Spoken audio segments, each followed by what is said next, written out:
Welcome guys, this is a tutorial on One Piece tabletop. So this is One Piece D20 character creation. We have here, this is produced by the Bad Karma Games maker. So this is generally how to make a character. When making a character, first we're going to start with looking at the character sheet. It can be a lot of information that we're looking at here. It's pretty similar to Dungeons and Dragons. There are a few things that are different, such as how abilities or skills are obtained and leveled up. If you're familiar with older versions of Dungeons and Dragons, or more recently Pathfinder 2nd edition, you'll find a lot of similarities in the structure of how this works. What I mean by that is, as you see here, we have our typical race, class. Career is an option here. Now, this was a thing in old Dungeons and Dragons. Pathfinders, both versions had careers or other terms for it, but essentially like a day job to get money or to have other secondary skills. Another thing that this implements is disadvantages, which is kind of just like Dungeons and Dragons like character flaws. In the world of One Piece, if you're familiar with the anime, you know there are devil fruit. We'll get to that later, as you do not need to start with one. There are similar things here from Dungeons & Dragons or other tabletop games, such as HP, health points. You have non-lethal health points, so you have so if you're doing non-lethal damage. Damage reduction, which is very common in other tabletop games, which is essentially points you take away from every time you're taking damage. So let's say it's 1, every time you take 5 points of damage, it gets dropped down to 4 because of your natural damage reduction. Land speed, how fast you are on ground. Water speed, very self-explanatory. These little symbols on the resistances are things you can gain through feats and abilities later in the game that are over here on the left circle. I know this looks like a lot of information, but we're gonna take it one step at a time making this character. But I just want to make sure we go through this. Primary skills are things that will be that everyone has access to. That's why they're permanently on the sheet. Secondary skills are things based on your class and your career choice, and we'll get into all that later. Attribute scores are pretty much the same as they work in D&D and other tabletop games. Strength, dexterity, constitution, intelligence, wisdom, and charisma. Though their roles and what they use them for are a little bit different. We'll look at those again as well.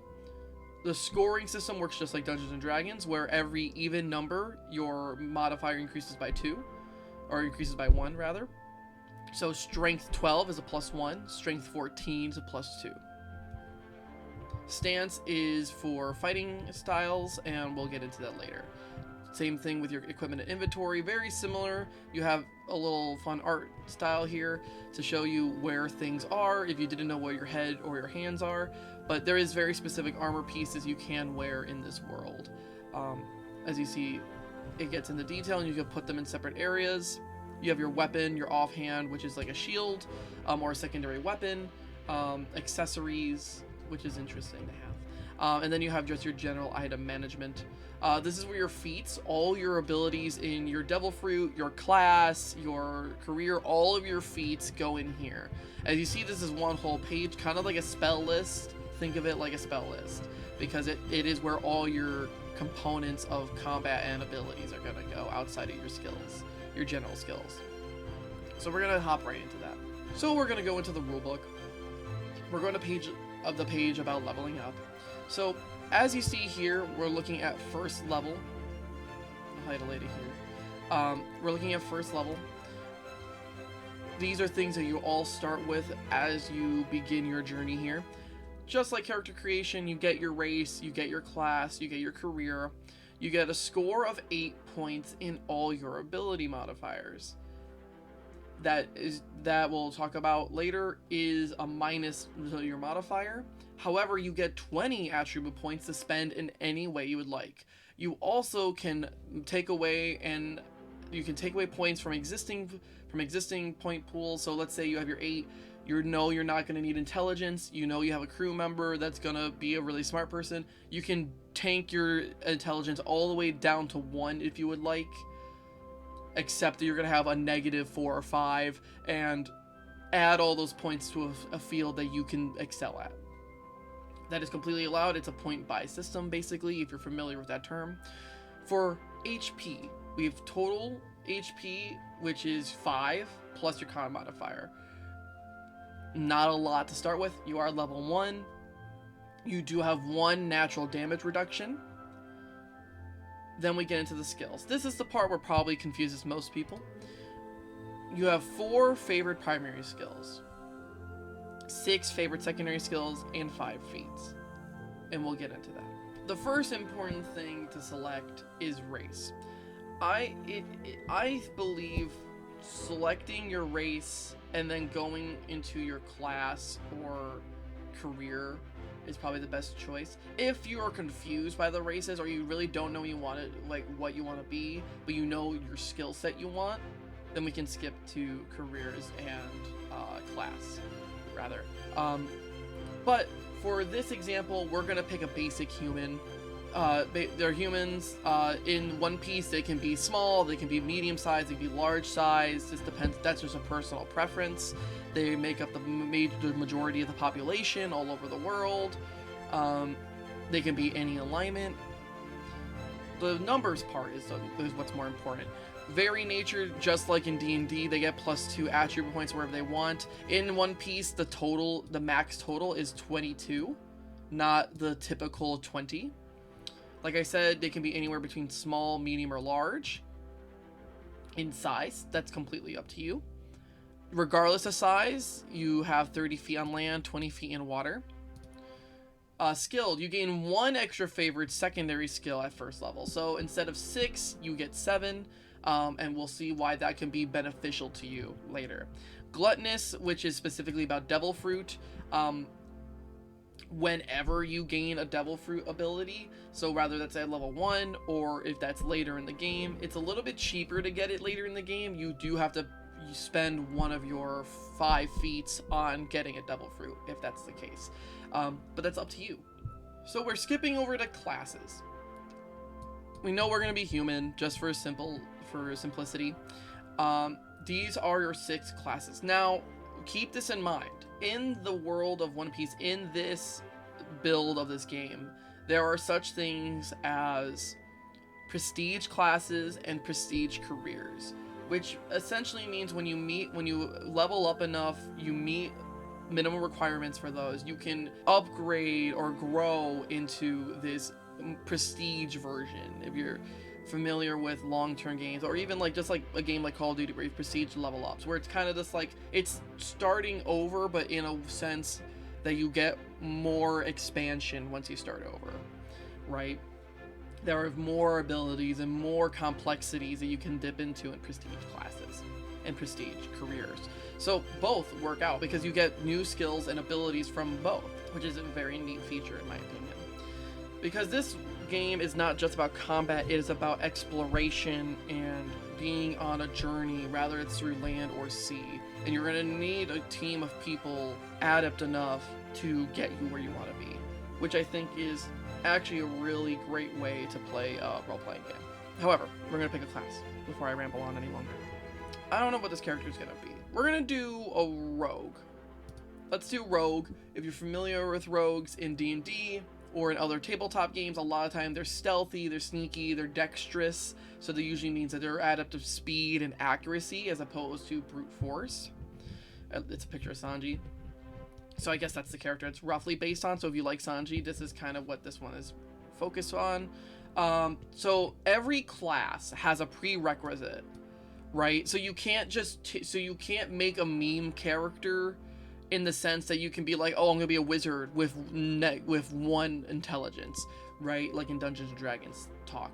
So here you have to at least have 14 dex, which isn't a lot, honestly. Like you're putting maybe a quarter or a third or a half your point pool into that if you're not taking points from other areas. So 14 dex is not, the requirements for the regular classes are not that high. The prestige ones is when it's a little bit more specific or it's a little bit more difficult to have. Class features, so when you pick rogue, you start with the following feats.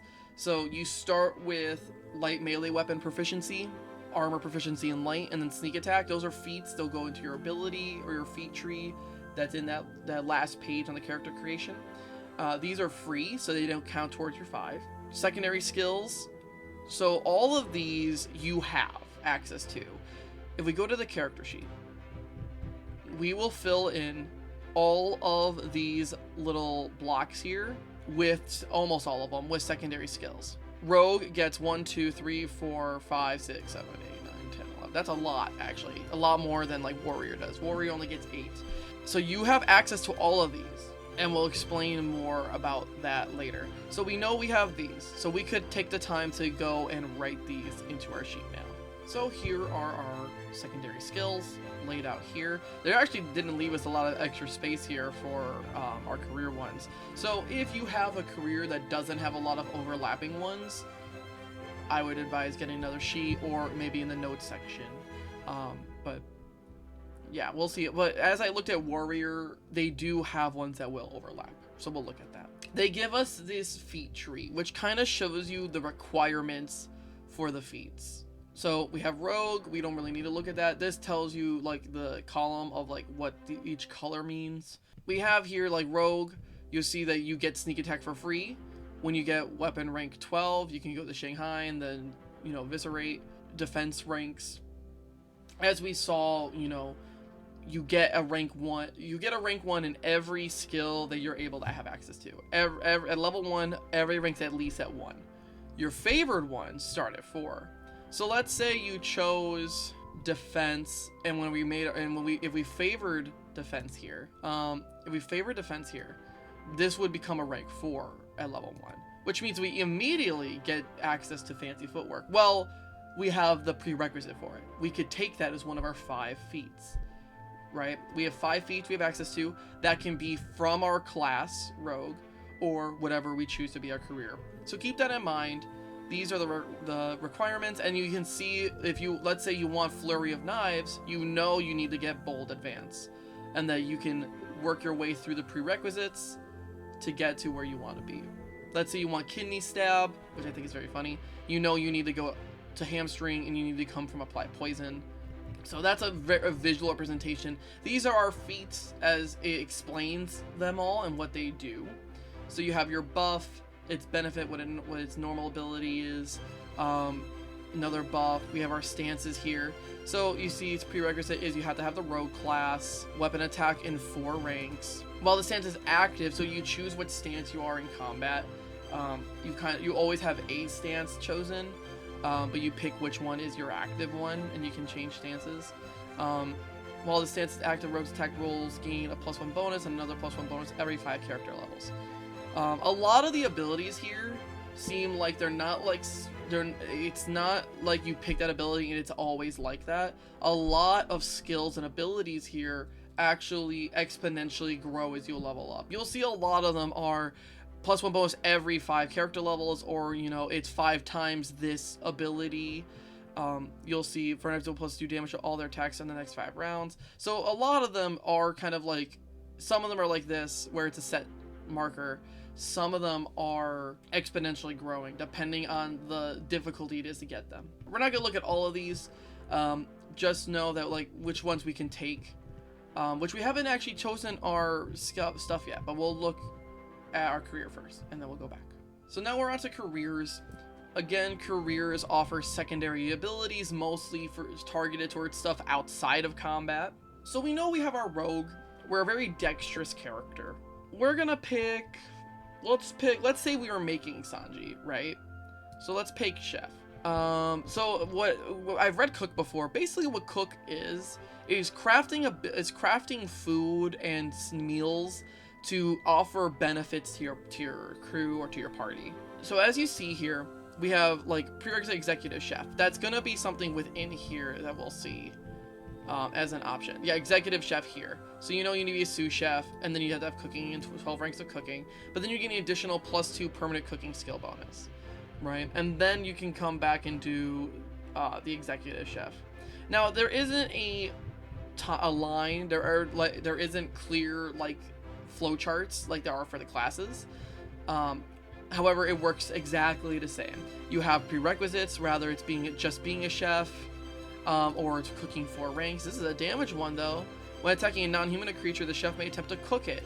To attempt this, roll the primary attack. So like you do, so some, like I said, there are some combat uses in these careers. Again, you'll see like there's 12 int, some of them are ability scores, some of them are ranks and skills, some of them are having other feats, such as being armor proficiency medium, which is a feat. So if we go back to our character sheet, if we scroll down to our feats, we have our light melee weapons, our light armor, and our sneak attack.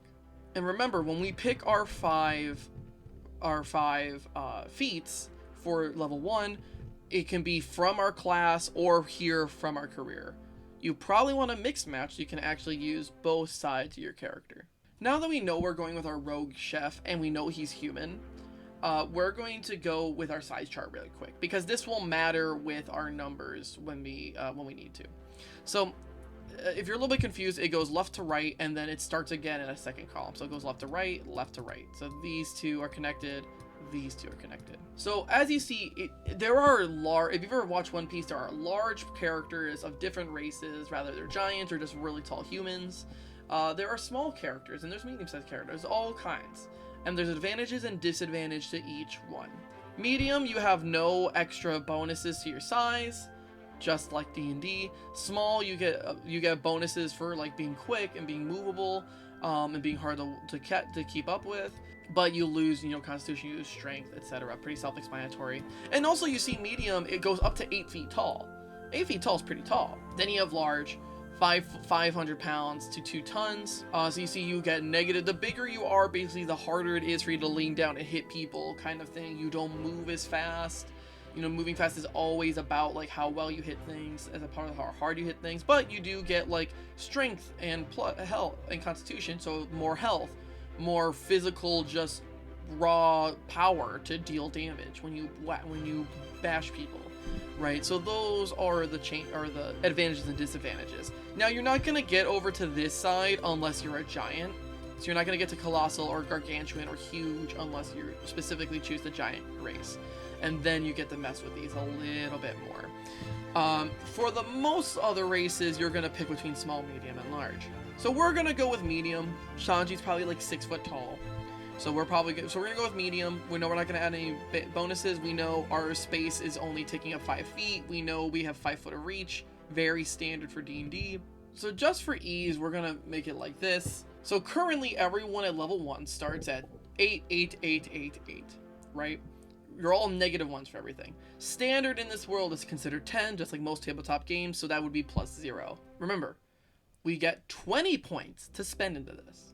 So we know we need at least a 14 dexterity. In our career chef, don't forget we have our secondary skills here.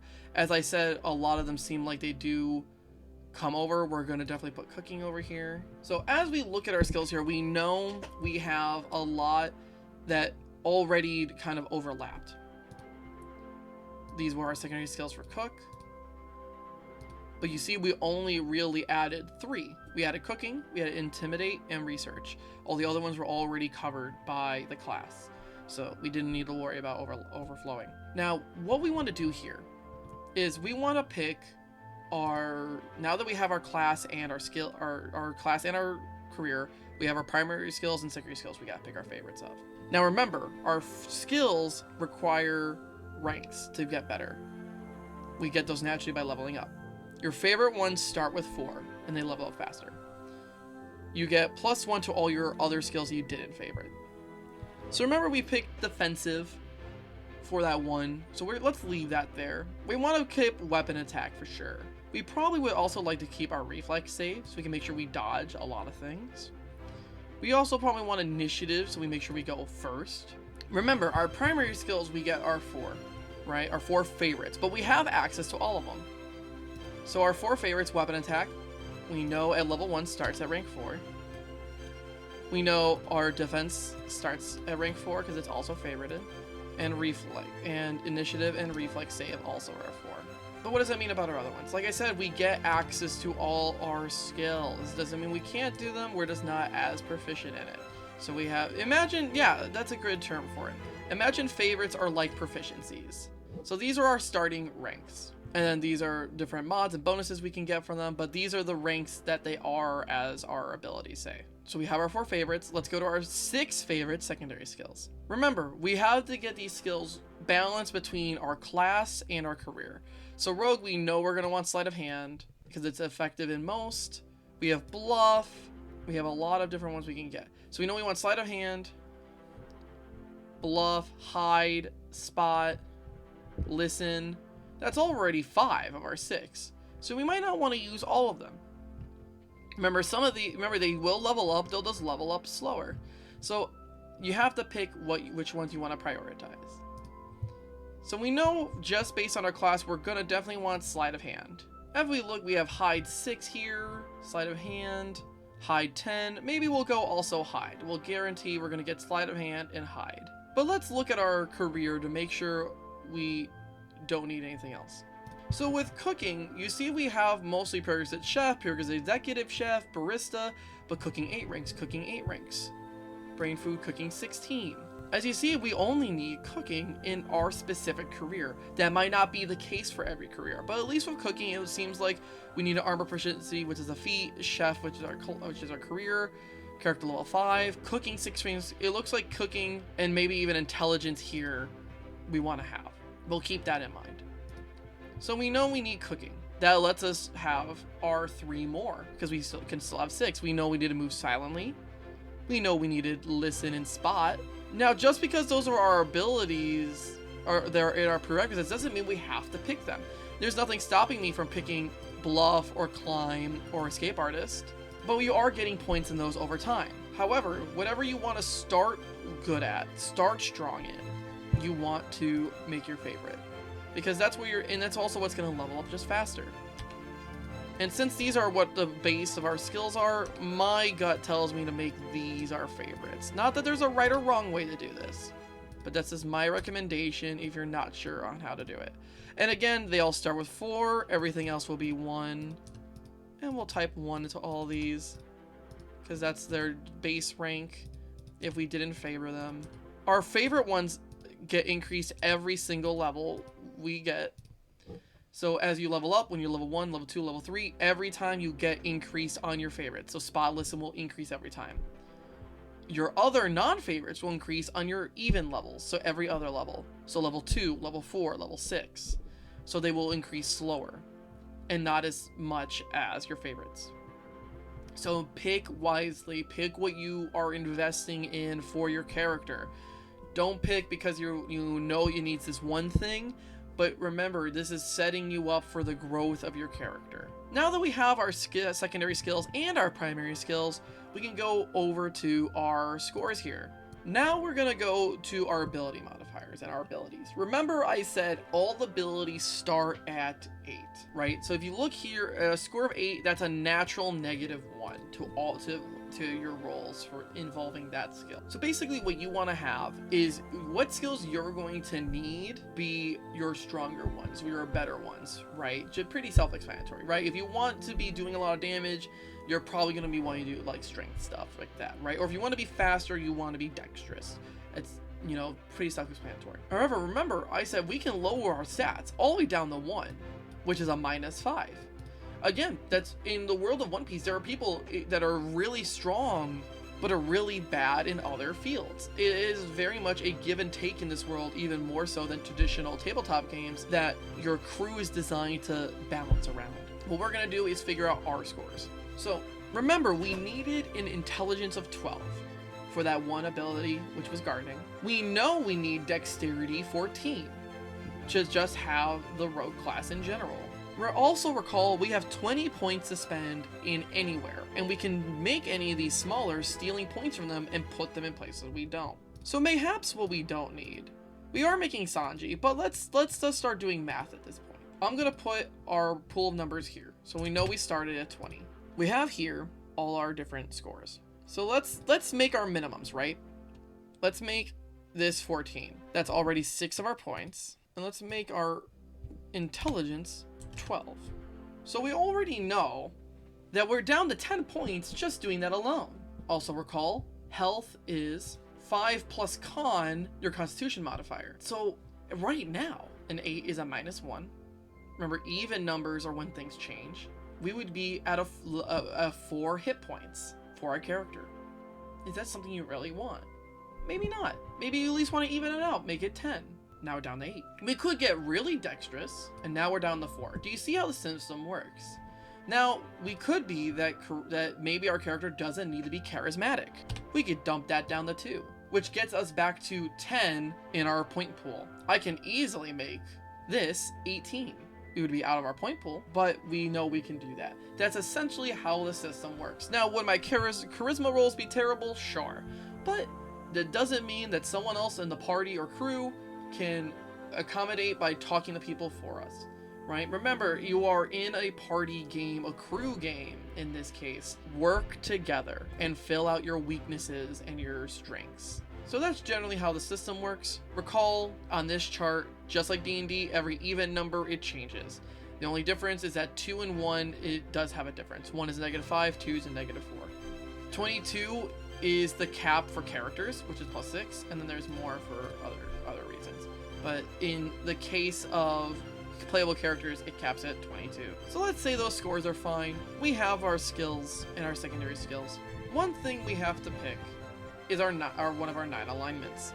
This is the same thing as D&D. We can relatively skip this part if you're familiar with it. Essentially what alignments are, this is a very rough version of it. You see this meme all over the place. If you don't understand this one because you're not familiar with One Piece characters, even One Piece fans say this is inaccurate, go ahead and look up one that you do understand. Like, just look up alignment chart meme. You'll find them for all kinds of shows and games and movies, and use that as your reference. I'll just generally go through them. Lawful good is that you do everything by the book, like by the book, in a good, like, for good, for the betterment of people. Neutral good is kind of passively being good and not being confident or overbunctious about it. Chaotic good is doing what your version, like, doing good, but by any means necessary kind of way, and like by and it's like kind of justified by the means. You have lawful neutral, which is true, like, kind of just following, like, direction and just kind of straight in the middle. True neutral is kind of just like passively not leaning any direction relatively strongly. Chaotic neutral is kind of just chaos, it is just chaos not towards good or towards evil, mostly towards themselves or towards no one. Lawful evil is very interesting. It's evil, but like it's justified by legality or justified by the rules of the world. Neutral evil is evil passively kind of for themselves, but not like in a aggressive way or not in a driven way like lawful evil. Chaotic evil is just chaotic destruction. It is F the world, kind of mind thinking. Those are just general terms. You can find better explanations. They even have full descriptions here, evil and chaos and stuff and whatnot. But this doesn't ultimately matter in most tabletop games. It is a guideline. It is not meant for you to follow it by the book. It is a starting point for you to understand who you are as a character. By no means should you follow this to the letter all the time. It is okay to change as a character, just like it is as a person. So be open to being flexible. Now, the interesting about this is disadvantages. Remember I brought up D&D flaws? This is very similar. You pick 3 disadvantages when you make your character. You gain more disadvantages as your character grows, but you start with 3 at level 1. These are the list of disadvantages. If you want to try to come up with one yourself, this is pretty in-depth in different varieties. So we're gonna pick, so let's say, like, remember Sanji. So think of Sanji, think of Zoro, think of the characters in there. We could do we're just gonna pick 3. And remember, these have nothing to do with your skills, nothing to do with your stats. This is 100% just based on your character and how they interact with the world, which is great for roleplay and great for understanding yourself as a character. So we could do something like, let's just say they have a secret. That's really one on one. One of them is just having a secret, which I think a lot of characters in One Piece do. Let's do another one. Let's do a blindness. I don't know if it's actual blindness or what that means. Let's say, let's pick flashbacks. I don't know why it's not PTSD. PTSD isn't here. And let's do rebellious. I think rival is either you can be a rival or you have a rival kind of thing. Symbiotic link. So like all these like kind of like, again, this is written for the players to really be creative and explore where they can go with it. And a lot of that shows in the devil fruits, but we don't need a devil fruit to start your character, so we'll get into that in another video. So your 3 disadvantages go in 1, 2, 3. We know we have our level 1 here. We know we have our class and our career. The last thing is you start with 100,000 berries. That is to buy your equipment. You remember your starting equipment and inventory. So like your armor, your weapons. Also, you have to buy your own kit for your career. So make sure that that is on your watch list when you're buying stuff. So if you're buying your career kit, remember these are your kits for each career. So you know we have a chef's set of knives, a whisk, tongs, scissors, and a medium skeleton pan. Yada yada yada. Career is helpful collection of various items for your abilities. Purchase one of these kits for your character. Also, we know we have weapons, right? So we know we're good with light melee weapons. So light one-handed melee weapons is probably where we're here.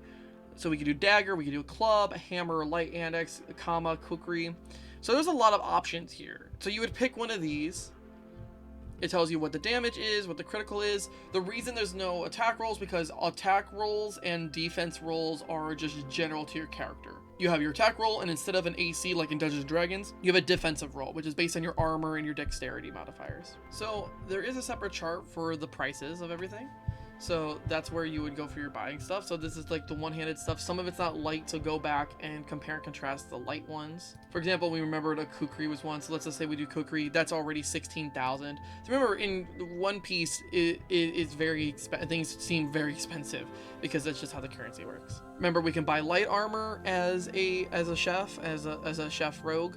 So we can do, remember, and it is by the piece. Leather boots, leather cap, leather gloves, leather pants, leather vest. So it's by the piece of your body. So you don't have to buy, you don't get all leather armor, you have to buy all the separate pieces. Food and drink is a thing in this game. Just like, you know, you're traveling, you have to think about all those things. Otherwise a chef would, you know, not be as useful. Just generally looking at this is the item, this is how much it is, this is how rare it is.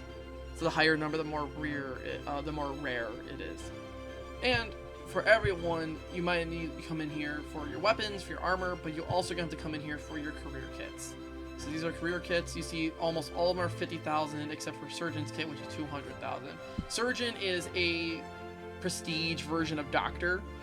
I think all these other ones, all these other ones are general careers except for Surgeon. Surgeon is a prestige career. So you start with this, but as you see, some of them are more rare than others. So make sure if you're a scientist, don't lose it, or don't, you know, or be on the lookout, or a doctor kit, you know, be on the lookout in case you need more supplies. Or you can just buy more supplies. You can buy separate medical supplies and whatnot.